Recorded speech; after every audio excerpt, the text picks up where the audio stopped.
How's it going, everybody? Welcome back to another episode of the JuiceBox presented by Lock City. It's Wighty here today. Hope everyone's having a good weekend, and hope that most of you have had the opportunity to cash out with us in our premium tier, especially yesterday.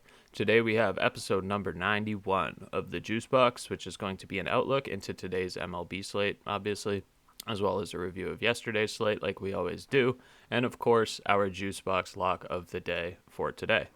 But before we get into it, just another quick reminder, you can join our premium tier at whop.com/lockcity. That's WHOP.com/lockcity for only $5 a month. This gets you access to every cheat sheet every day across all active major sports, access to premium picks from all 9 of our pro cappers, and tons of other sport-specific and stat-specific data points on a daily basis to help you become a better sports bettor. Yesterday, we cashed both of our JuiceBox Locks, that we posted here, and one was from our UFC podcast episode 82 a little bit ago, but we obviously reposted it yesterday for the event, and then that other MLB one we had there. So total of a 5-unit gain. We of course had the over 9.5 runs as our MLB JuiceBox Lock for the Yankees and Dodgers game. That cashed before the end of the second inning. It was already 10-0 Dodgers. We also had, for our UFC side of things, the Dustin, Jacoby, and Mateusz Gamrot moneyline parlay as our UFC JuiceBox Lock. That paid $500 from $200. And that's actually now 5 straight JuiceBox Locks that we've cashed for y'all on this pod. Our max play of the day had an incredible month for May. It just finished 21-11 overall. We had one day in there where we had a double play going on. That's why we had 32 picks for the month. But nonetheless, we were up 26.77 units, or $2,677 for you $100 bettors. We do daily picks from our capper team. We have daily projections for all active major sports. And of course, we have our Lock City cheat sheets that we're running for a ton of different sports, prop markets, etc. You can get better results paying only 16 cents a day. That's $5 a month at whop.com/lockcity. Alrighty, quick review of yesterday's slate. So first game of the day, we had the Cubs at home. They took down the Reds by a score of 2-0 at Wrigley Field. The Blue Jays, in a little bit of a high-scoring back and forth with the Athletics, ended up winning by a score of 8-7 at home in Rogers Center. The Baltimore Orioles picked up another win here against the White Sox, a score of 4-2 at home in Camden Yards. The Milwaukee Brewers took down the Philadelphia Phillies. The Brewers had 23 hits in this game. They won by a score of 17-7 at Citizens Bank Park. They blew up Jesus Luzardo. The St. Louis Cardinals on the road won by a score of 2-0 at Texas. We called that one out yesterday on the pod. The Cleveland Guardians took down the Angels by a score of 7-5 at home at Progressive. The Atlanta Braves, which was our max play of the day yesterday, we took them on the run line to finish off the month there. They ended up winning 5-0 at home at Truist. Schwellenbach looked good, picked up the win there. The Mets, this was a ridiculous money line yesterday, but of course they covered it. They won by a score of 8-2 at home over the Rockies. The Marlins took down the Giants, surprisingly, at home, 1-0. The KC Royals messed up one of my nice little money line parlays I had going on. Would have been 2 units to pay 6. They beat my Tigers 1-0. We pulled Skubal at 90 pitches after 7 innings and immediately gave up a run in the 8th. So hate to see that. Tigers being the Tigers, but what can you do? It takes a while to change some old stupid habits. The Tampa Bay Rays took down the Astros by a score of 16-3. They blew them out on the road there in Daikin Park in Houston. Zach Littell picked up the win. The Mariners took down the Twins in 11 innings in extras there at home at T-Mobile Park in Seattle. The Dodgers blew out the Yankees. Score of 18-2. Dodgers had 21 hits. Like I said, this was already 10-0 in the second inning to cash our JuiceBox Lock. The Pirates took down the Padres on the road by a score of 5-0. This one was surprising to me. I thought this game would see a little bit more runs. I thought the Padres would be a little bit more competitive against Bailey Falter, but Falter picked up the win. Good for him. Pirates had 12 hits, held the Padres to only 2 hits all game long. And last game of the night was the Nationals. This was another game. This one was actually 10-0 in the first inning. They were able to go through their batting order a couple times in that first inning there and ended up holding on for a 11-7 win. The D-backs tried to claw back, but when you're down 10-0 in the first inning, the game's essentially a wash. Alrighty, looking forward to today's slate. The first game, so these kick off at 1:05 Eastern Time.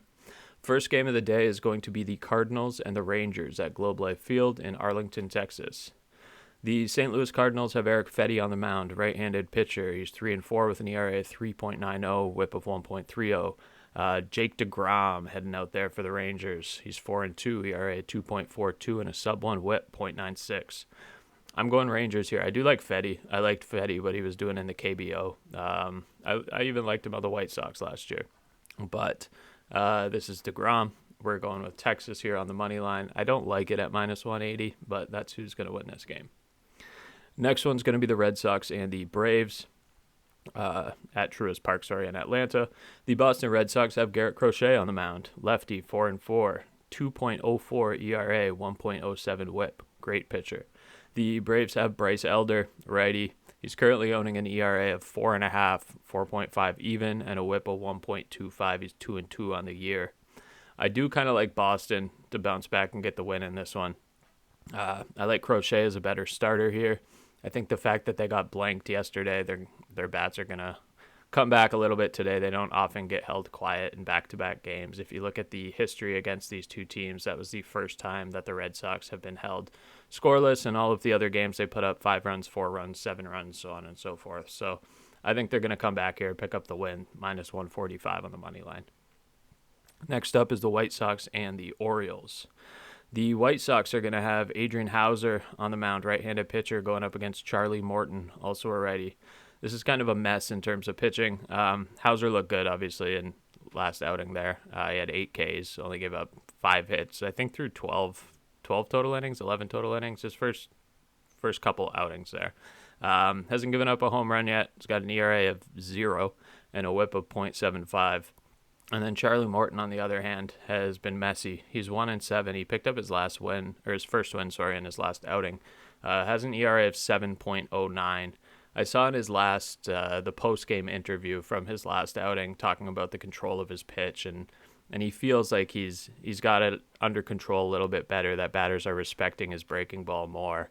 I don't know if I think they win this game, but I think Chicago covers the +1.5 in this one. I'm going Chicago +1.5, -145. I don't think Morton's got his control issues completely out of the way yet. I think it's a little bit questionable. I think the White Sox are going to come back here and potentially pick up a win. They've lost the first 2 in this series, but I think they cover that +1.5 run line. We saw them do that in Game 1. Yesterday they lost 4-2, but I think they cover that line today.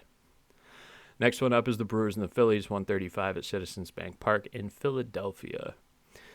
The Brewers have Jose Quintana on the mound, 4-1, ERA of 2.65, WHIP of 1.24. And the Phillies have Ranger Suarez out there, 4-0, ERA of 2.97, WHIP of 1.19. I would like to think that the Phillies win this game. They've lost the first 2 of the series, though. They lost 6-2 and 17-7. I would like to think that they can bounce back and at least pick up a win here, not get swept in the series. I don't love the line. I think -175 is a little bit excessive. I do think the Phillies win this game, but that's a skippable one for sure. Next one up is going to be the Athletics at the Blue Jays. Athletics have good old J.P. Sears. Well, he's not that old. He's like 29 years old. He's not even 30 yet. But they got J.P. Sears on the mound, 4-5, ERA of 5.19, and a WHIP of 1.27. Going up against Gausman, 5-4, ERA of 3.68, and a sub-1 WHIP, .94. The Blue Jays have won every single game of this series so far. This is a 4-gamer. The Blue Jays won 12-0, 11-7, and 8-7. They've been putting up a ton of runs in every single game. I don't see why that would stop today. Moneyline is currently set at 190 for the Blue Jays. I think the Blue Jays win this. Again, not one that I love at the 190. If you're looking at historically in this series, the Blue Jays have covered the run line in 2 out of 3. The only one that they didn't cover the run line in was last night, and that's only because the Athletics put up 2 runs in the top of the 9th to cut it from 8-5 to 8-7. So I do like Blue Jays on the run line in this one, significantly actually. So Blue Jays -1.5 at +110.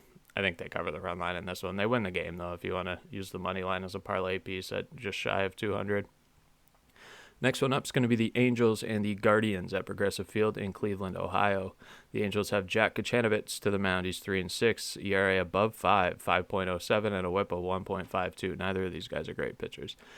Cleveland's got Gavin Williams, 4-3, ERA of 4.27, WHIP of 1.58. Both of these guys have given up at least 8 home runs this year through 52 and 60 respective innings pitched. There's little to be desired in this game. I think there's going to be a lot of runs. I really love the over 8.5 in this one at even money. Definitely JuiceBox Lock of the day potential. There's a couple here that I'm thinking about, and we're kind of going to make a pick on the fly in terms of what one we're going to ultimately settle with. But this one's up there. Over 8.5, Angels in Cleveland, even money. Horrible pitching out there. I think Cleveland probably goes out there and picks up a win in a high-scoring affair in this one. First game of the series was 4-1 Angels. Second game of the series was 7-5 Guardians. I think we see a lot of runs out there today as well. Next game up is going to be the Rockies and the Mets. Of course, still at Citi Field in Queens, New York. The Mets, again, are a minus 400 on the money line. The Rockies have Carson Palmquist, left-handed pitcher, 0-3, ERA of almost 9, 8.78, and a WHIP of 2.03. The Mets have Clay Holmes. He's 5-3, sub-3 ERA, 2.98, WHIP of 1.24. Mets win this game. They probably cover the 1.5 run line. However, the run line for this game is set at minus 2.5 at minus 115. I don't love this. They probably cover it. In game 1, they only won 4-2. Game 2 yesterday, obviously they won 8-2, like we said a couple minutes ago there on the recap. So I think the Mets win this. They probably cover the 1.5. I'd be very reluctant to bet the 2.5. I think Colorado probably puts up a decent amount of runs here. I'm completely avoiding this game. Just stupid betting lines. There's no point. Next one up is going to be the Giants and the Marlins. This is going to be at Lone Depot Park in Miami. Ryan Weathers headed to the mound for the Marlins. Lefty Hayden Birdsong going out there for the Giants, right-handed pitcher. Both these guys have looked pretty good. I like both of these pitchers. I kind of want to lean toward the under 7.5 in this one. The Giants won the first game 2-0. The Marlins won the second game 1-0. There have not been a lot of runs in this series, which some would tell you means that there's going to be a lot of runs in the series today. But Birdsong, he's looked good over his last couple outings. Obviously, ERA of only 2.48, so that's awesome. The only team that he's really struggled against were the Cubs, and then, of course, the Tigers. The Cubs, he was going in on relief, but then the Tigers there, when he got his start, he only gave up 3 runs in a 3-1 loss there. I'm leaning toward the under on this one. I think under 7.5. I don't think the Marlins are going to put up 3 runs on him, and I don't see Ryan Weathers surrendering a lot of runs to the Giants either. So I'm going to go under 7.5 for this one, and we're going to move forward. Next one up is going to be my Tigers and the KC Royals.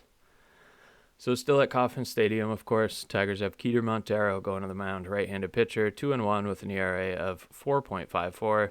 Kind of shitty on the road, to be honest with you, and the Royals have Chris Bubik. I think this is going to be a tricky spot for the Tigers. Bubik, obviously, so he's 5-2, ERA of only 1.45 and a WHIP of 1.01. This one's going to be tricky. I kind of want to lean the under 7.5. KC doesn't put up a ton of runs. I mean, yesterday, obviously, only 1-0. Game before that was 7-5. But I don't see KC putting up a lot against Keter necessarily. His last couple of outings there, so obviously against San Francisco, he gave up no runs at home. But when he's on the road, he's a little shakier. At St. Louis, he gave up 5 runs. At Colorado, which is a high-scoring ballpark, obviously, he only gave up 1 run. And his other outing was on the road at Milwaukee. He gave up 5. So 2 out of the 3 on the road, he's given up 5 runs. Makes me very reluctant to take the Tigers here, even though I obviously love the Tigers. I kind of want to lean KC money line, as much as that hurts me at minus 150 in this one, but I also like the under 7.5 at plus 110. I think Keter looked good in his last outing. Obviously, big question marks with how he's going to look on the road, so I think the better bet here is going to be KC money line at minus 150. Next one up is going to be the Rays and the Astros at Daikin Park in Houston, Texas. The Rays have Taj Bradley headed to the mound, 4-4, ERA of 4.38, WHIP of 1.26, And the Astros have Hunter Brown, great pitcher, 7-3, ERA of 2 flat, and a sub-1 whip, .92. The Astros win this game, but I think, well, we shouldn't say that. The Rays have been putting up runs left, right, and center. They put up 16 runs yesterday. The game before that, they were only held to 1, but the first game in this series, they were held to 13. They put up 13. They weren't held to 13. They put up 13. So they put up 20 runs across the first 3 games of this series, with the middle one only being held to 1 run. I think Hunter Brown kind of limits them, but the Rays' bats have been hot. I'd say Houston first 5 money lines probably the best bet in this one at around -190. I don't love the line, but I do think they, on the 2-way, because then you get your money back on the push if it ends 0-0, 1-1, 2-2, etc. I think that's probably your best bet here. It's going to sit around 190. I'm not going to pull it up, but that's going to be the odds. Cincinnati and the Cubs. I'm used to this game being the first game of the day. I had to scroll up for a second and make sure it wasn't a doubleheader. All right, Cincinnati and the Cubs. This is going to be at Wrigley Field. Since he's got Nick Martinez headed to the mound, right-handed pitcher, 3-5, ERA of 3.43, whip of 1.11, and Jameson Taillon for the Cubs, 4-3, ERA of 3.86, and a whip of 1.05. Jameson Taillon has actually given up 15 home runs through 63 innings this year, which is a ton.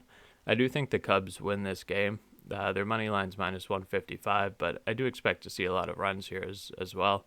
The over 7.5, I think, is pretty juicy, especially when the last game yesterday was a 2-0 affair. Every other game between these teams this year has been 13-6, 6-4, 11-8, 6-2. They've all seen a ton of runs. So 4 out of the 5 so far between these teams this year would have covered this over 7.5. So I'm going to lean that for the best bet here. I do also think the Cubs win, but over 7.5 at -105, I really like for this one. Next one up here is going to be the Twins and the Mariners. So the Twins on the road here, obviously at T-Mobile Park in Seattle. Last night's game was 5-4 in extras. Both of these games in the series so far have actually gone to extra innings. We saw a 12-6 game in 10 innings, and we saw a 5-4 game in 11 innings last night. Chris Paddock is headed to the mound for the Twins, 2-5 with an ERA of 3.92, 1.20 whip. Luis Castillo headed to the mound for the Mariners, 4-3 with an ERA of 3.32 and a 1.30 whip. I do want to lean toward the Twins here. Public consensus is Seattle. Prediction consensus is Seattle. But I do want to lean Minnesota in this one. I don't know why. Pains me to say it because they are a division rival, obviously, of my Tigers. They are only 13-18 on the road. I just have a feeling they win this game. Everything tells me that Seattle wins this game, but I have a feeling the Twins do. Let's go Twins money line +115 for no apparent reason. I just like them in that game. Third last game of the night is going to be the Nationals and the Diamondbacks. The Nationals have Mitchell Parker on the mound, 4-4, ERA of 4.65, 1.33 whip. And the Arizona Diamondbacks are throwing out Corbin Burnes, great pitcher, but 3-2, 2.72 ERA, 1.17 whip. Last night's game, obviously the Nationals put up 10 runs in the first inning. They ended up winning 11-7. First game of the series, the Nationals won 9-7. So the Diamondbacks don't want to get swept at home here in a series against the Nationals. In the first series that these teams played in early April, the Nationals also won that series by score of 2-1, I guess, series score. So they're 4-1 against the Diamondbacks total this season. I think the Diamondbacks have to pick up a win here. I hate the odds, -240. I think they need the win. I don't mind Mitchell Parker as a pitcher. I think the Nats put up a fight, but the Diamondbacks need a win here. We'll lean Diamondbacks, but I hate that -240 on the money line. That's not really any value. Second last one here, going to be the Pirates and the Padres. Andrew Heaney headed to the mound for the Pirates. Randy Vasquez going down there for the Padres. Vasquez is 3-4 with an ERA of 3.58, 1.39 whip. Andrew Heaney is also 3-4, ERA of 3.41, and a whip of 1.22. I'm going to be leaning toward the Padres here. The Pirates won last night 5-0. The Padres are not trying to lose this series. They swept the Pirates in the first series in Pittsburgh, and now that they've dropped one, I think they want this series win at home, obviously. Randy Vasquez is not excellent, neither is Andrew Heaney, but I think the Padres won this game. I'm reluctant to take the over because they've only hit that in 1 of 5 games, this over 8.5 line, and that was the very first game that they played against one another. But I do think the Padres win this, minus 145 on the money line. We'll go Padres. Last game of the day, again, is going to be the Yankees and the Dodgers. Dodgers Stadium in L.A. The Yankees have Ryan Yarbrough headed out there, 2-0 ERA of 3.06, 1.05 whip. And the Dodgers have ace Yoshinobu Yamamoto, 6-3 with a 1.97 ERA and a 0.91 whip. I think the Dodgers win this one again. They won the first 2 games. They won 8-5. They won 18-2. I think they win this one again here. I'd be reluctant to take any sort of an over, maybe look at like a Dodgers over team total if you think they're going to get the job done. I think Yoshinobu Yamamoto probably holds the Yankees bats relatively quietly, obviously a very, very potent lineup. But I think the best bet here is going to be Dodgers over 4.5 team total at around minus 130. I think they put up the runs that they need here. I might even alt that to the over 5.5 team total. They've put up 26 total runs across the first 2 games of this series. I have a hard time imagining that they're not going to put up at least 6 runs here today, or at least 5 if you want to take the line at around minus 130, 140. Alrighty, that is all the games for today. Let's circle back up for our JuiceBox Lock. So JuiceBox Lock for today, like I said, one that I was feeling really, really good about. We're going to be going with the over in the Athletics and Blue Jays matchup here. So like we said earlier, at Rogers Center, 1:37 p.m. Eastern Time, the Athletics are continuing their series against the Toronto Blue Jays. The first game of this series was 12-0 Blue Jays. The second game of this series was 11-7 Blue Jays. The third game of this series, was 8-7 Blue Jays. So a ton of runs every single game. The fewest amount of runs that we've seen put up here has been 12 in that 12-0 win. But we've seen 12, 15, and 18 total runs for an average of 15 runs a game. We have J.P. Sears on the mound with an ERA of 5.18. He has not looked exceptional here on the road in terms of his splits. Let's see here. When he's away, he's got an ERA of 4.93. He's given up 6 home runs on the road in 38 innings pitched. He's given up a total of 21 total earned runs. He's not looked good when he's out there on the road. Gausman is a slightly better pitcher when he's at home. He's got an ERA of around 3, but he's still given up 6 home runs in 30 innings pitched. He's given up 10 total earned runs. So I think both of these teams are going to do a good amount of damage here to the opposing pitchers today. I really like the over 8.5 in this game at even money. That's what we're going to be locking in here for today for our JuiceBox Lock. All right, y'all. We will catch you on the next one here tomorrow on the MLB side of things, probably later today for the CS2 side of things. I intended to get that out yesterday, but it was a very good and entertaining day of sports, so that ended up slipping away from me. And for those of you, again, of course, not in our premium tier yet, head to wop.com/LockCity. Only 16 cents a day or $5 a month. Gets you all of the cheat sheets every day, all of the daily projections, all of the picks from our capper team. Only 16 cents a day or $5 a month. And like we said earlier, our max play of the day was up $2,600.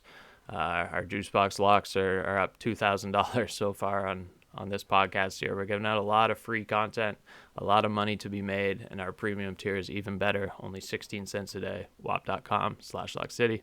Take care. Happy Sunday.